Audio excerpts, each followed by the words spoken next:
welcome to another Sci-Fi Fantasy Saturday.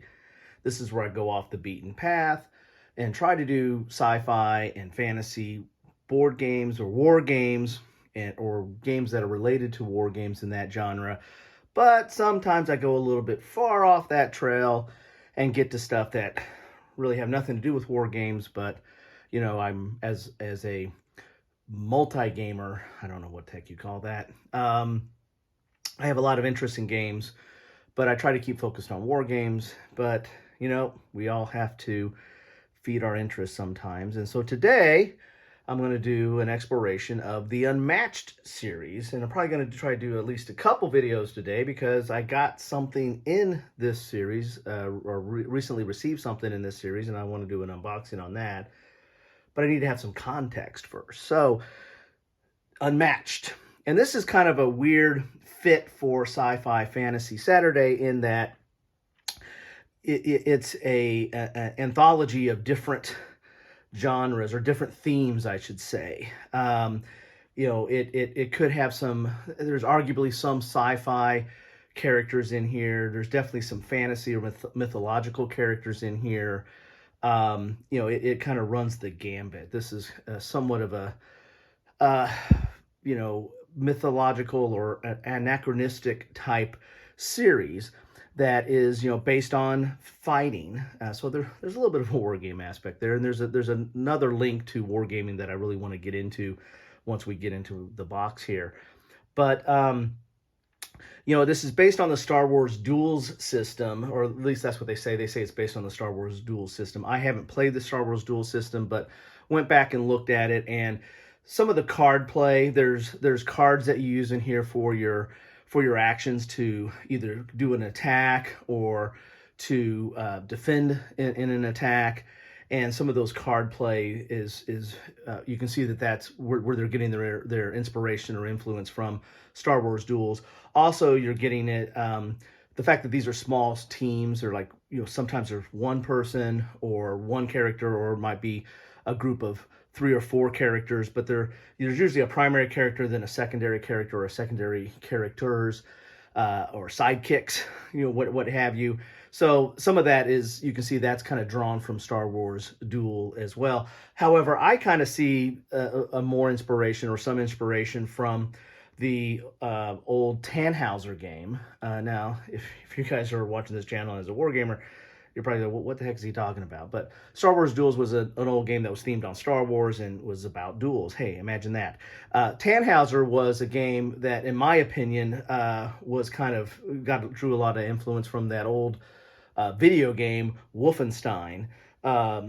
If you guys are familiar with that kind of dates me. But the old Wolfenstein, where there were, Nazis and they were into the occult, and they turned into some kind of monstrous beings and all that kind of stuff. It was a first person shooter type stuff that kind of blazed the path for first person shooters. I think it predates Doom and all that kind of stuff.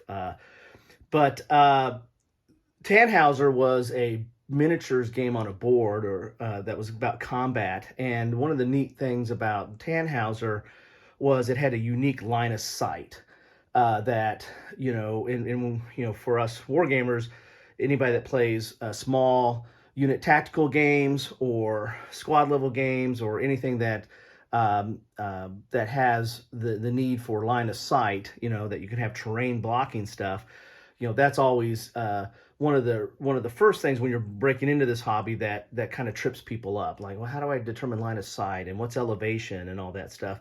Well, Tannhäuser kind of solved that with pre-populated maps that where you stand on the map tells you where you can hit on the map or what you can see on the map, and really simplified that. And this series Unmatched took that and incorporated both kind of the card play from Star Wars Duels and the line of sight from Tannhäuser. Again, I haven't read up on this. I don't know if the designers got their inspiration from those two games or not, but that's my story, and I'm sticking to it.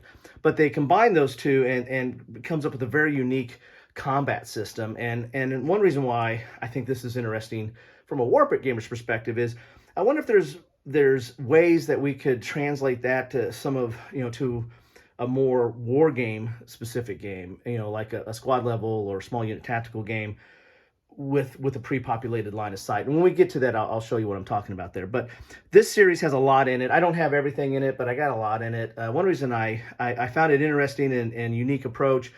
And then my youngest kid, my daughter, she liked playing this. So it's hard to find a game that, especially kind of a combat type game that young kids would like playing, or especially young girls, and she liked it, so I started getting more stuff. And I played this with my son, who's my oldest, and I played with all three of my kids, but my youngest kind of likes this more than the rest. But it starts off with Volume 1, and it has Medusa, King Arthur, Alice, and Sinbad. And yes, that is Alice from Alice in Wonderland.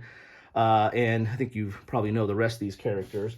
Volume 2, which just recently came out, there's a lot of stuff that came out in between, but Volume 2 has the Monkey King, has Yin and Ga. I'm really bad at names. Achilles, or when I was in high school, Achilles. Somebody pronounced that in the class that way. And Bloody Mary, which is kind of this gothic, horror story, urban legend kind of thing. These are kind of big sets, this Volume 1, Volume 2. You also have, I'll do this, Cobble and Fog, which was a very thematic set. This was all Invisible Man, Jekyll and Hyde, Dracula, Sherlock Holmes, and so very, 1800s London type feel for this stuff, and really good set. Then they also had some smaller sets. Again, I don't have everything, but I do have quite a bit. You have Robin Hood versus Bigfoot. Of course, we've always wanted to see that, right? And then they have a solo set, which this is kind of a little bit of a teaser for what might come in my unboxing. But the first and only, I think, solo set was Bruce Lee. So, and this one didn't come with a map. These other ones, came with maps, and it's basically a 2-player game, but with a bigger map you can play up to 4 people and or possibly even have teams. So it's got some playability between 2 to 4 in that regards. But the solo things just came out with the character and their cards and no map. So let's look into this, and so you can kind of see what I'm talking about here of what you get in a box. Let's start off with the Battle of the Legends 2, because I kind of like this map in here. Move this right here. Got a lot of stuff here. So you get a map in here. You get your rule book, which are pretty easy. And then for each character, you're going to get a little mini for them. So it's got a little bit of toy factor here, but you get a little mini for each of them. This is the Monkey King, or Sun Wukong. And then you'll get sometimes you'll get extra tokens. These are like these are like clones for him, but sometimes they're like sidekicks or special abilities. Like for Yenenga, she's got a couple of extra archers that can come on the board. And Achilles has Patroclus that comes on the board, and Bloody Mary is by herself. But you'll get a mini for them. You'll get a unique card set for each one of them, and this is basically their abilities. This is melee, and there's their hit points, and then so like this one just does melee. So you got to be next to next to the enemy to hit. If you look at Yenneca here, the archers, they are ranged, so they can hit based on that line of sight that I'm going to get to in a second. But you're going to have cards in here that that allows you to attack, and that's the ability. And then the other side will play a defense, and then that's the ability. And if the defense is higher, equal to or higher, then the attack does no damage. And there's usually some special abilities that you play that happens either during the attack, before the attack, or after the attack. Some of these are any. You can play them for attack or defense. And there's all kinds of, but basically you have your attack and defense cards, but then you have this other card. God, I can't remember what these are called now. These are called scheme cards. So you can play scheme cards, and they're like special abilities that do stuff. So on your turn, you take 2 actions. You can either move, and if you move, then you draw cards from your deck. And when you run out of cards in your deck, the game's over. You lose. You can play a scheme card, or you can attack. and you get 2 actions each turn. So you can like move and attack, or you can move, or whatever have you on that. You can choose, different or the same actions. But that's basically the game. I mean, these cards really control everything as far as what your attack values are, what your defense values are, what special abilities are, and the scheme cards. Like if you can probably tell here, the scheme cards are probably going to be more heavily weighted in, like for somebody like Sherlock Holmes or something like that. They're mainly doing a lot more mental manipulations and stuff of what's going on, and not as many attacks. But the key to the game is you have to attack. Once you knock down the other person's hit points, the primary character's hit points down to 0, you win the game. And then each one has a health dial here that you'll move around and keep track of their health. Achilles is interesting in that Patroclus has a health dial as well. But so each character is different and unique, and it's very asymmetrical in that regard. So each deck is going to be different. Like their moves are different. Like you can see Bloody Mary here moves 3 every turn when she maneuvers. Achilles moves 2, and of course Patroclus will move 2 as well. So they move differently. They have different attacks. Like here's melee, here's ranged, and the like. So very unique experience. Each game, their special abilities, very asymmetrical, and there's a lot going on there. Now let's get to what is interesting about that line of sight that I was telling you about before. That I kind of believe they pulled this from Tannhäuser. There might be other games that had this, but I never really owned Tannhäuser, but I did mess around with it a little bit, and that line of sight I thought was always unique. So the way line of sight's going to work here is wherever you are at. So let's put Yenneker here let's put her here. So those 3 colors there, green, brown, and blue, wherever she is, she can hit anybody in those 3 areas. So she can hit anybody in the brown, she can hit anybody in the blue, she can hit anybody in the green. She can't hit anybody in this tan here, or this lighter color, or this purple over here. If she's here, she can hit anybody from those 2 colors. So, it gives you,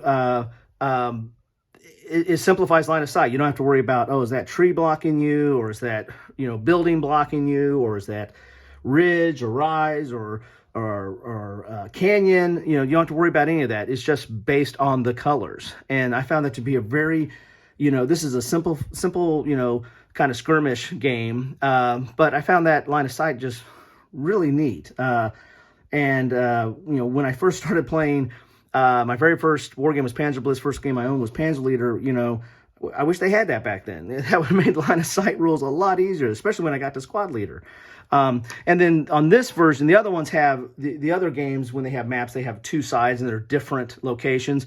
In this set, they came out with the same location, but they made it a little bit more artistic. So you can see a little bit more flavor to the map, but you still have these color bands here that tell you where your line of sight are. And then, to me, this is what I found interesting. This would not be too hard to superimpose like on a hex grid or something with that line of sight. And deal with a map there. Of course, it could be on a very detailed map with a lot of hexes, man, that could get really, blow your mind out with colors and be very, garish maybe of trying to look at. But I found that kind of interesting how they do the line of sight. So that's one reason why I kind of wanted to do an overview on Unmatched. It's got, it just feels like it should fit into the Sci-Fi Fantasy Saturday setting that I've put out here, and I really do like the way that it does line of sight. And to me, that's kind of it is somewhat adjacent to war games in that regard, albeit this is on a kind of an individual or small unit level of combat. So that's what I have today. I might have another little special, maybe do an unboxing in this universe a little bit later today, but that's what I wanted to share with you is Unmatched,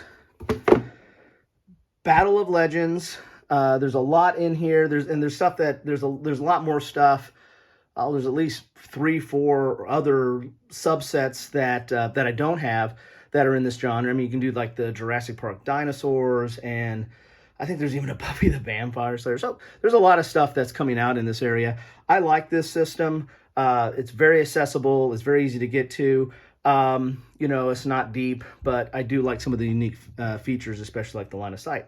So that's what I thought I'd share with you guys today. Thank you so much for spending some time with me, and enjoy the rest of your day, unless you come back later when I do the other thing. Bye-bye.